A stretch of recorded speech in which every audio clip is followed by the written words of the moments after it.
This is another bushingfix.com instruction video. Start by removing the cable from the transmission pin and removing any of the old bushing that's left in it.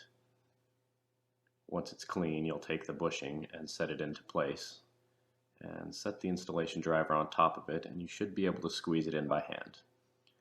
If it gives you any trouble, you can use pliers.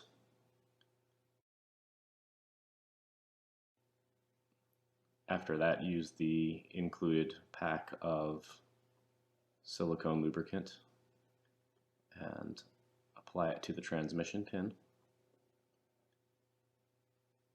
You don't need a lot, you just need enough to help with the installation and allow for some pivoting. There's more than enough in the packet. Then install the transmission cable onto the transmission pin and push it on with your thumb over the bushing.